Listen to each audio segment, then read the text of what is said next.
Idén 4. alkalommal rendezték meg a REL Expót, azt a szakmai és közösségi fórumot, ahol a helyi termékek, a rövid ellátási láncok és a vidéki innovációk kapnak reflektorfényt. A Hermann Ottó Intézet képviseletében vagyunk itt a REL Expón, már nem először, és a feladatunk a közös agrárpolitika népszerűsítése, mint vidék- és térségfejlesztő támogató egység.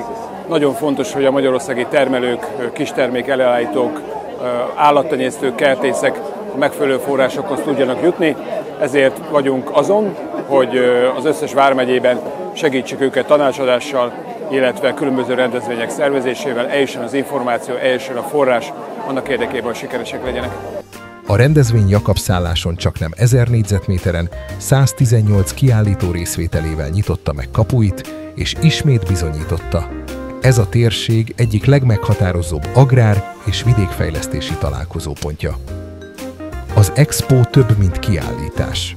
Tetrekész, jó szándékú, barátságos emberek találkozóhelye, kistermelők, kézművesek, feldolgozók, fogyasztói közösségek, önkormányzatok és fejlesztési szakemberek építenek itt új együttműködéseket. Bajáról érkeztem, Baranyai Lídia vagyok, saját termesztésű gyógynövényekkel jöttem az Expóra. Igazából ennek a REL-nek, a rövid ellátási láncnak a lényege az, hogy a fogyasztó konkrétan a termelőtől tudjon vásárolni, a termékeit meg tudja nézni, és így mindjárt a kertből igazából a másiknak az asztalára kerül a termék. Sümegi Dregán borász vagyok, a Darudérdülő borbirtokról. Tulajdonos és borászként vagyunk jelen, 3. alkalommal lehetünk itt jelen a REL Expón. Nagyon jó kezdeményezésnek tartjuk, és örülünk, hogy itt lehetünk. Marsi Szilvia vagyok, Nagykörű község polgármestere. Van lekvárunk, van pálinkánk, van szörpünk, van csatnink, és van saját sajtosunk, vannak húsosaink, és a kistelepülés gazdasága, élete egy rendezvénysorozat köré épült fel, amely nem más, mint egy REL minta példány.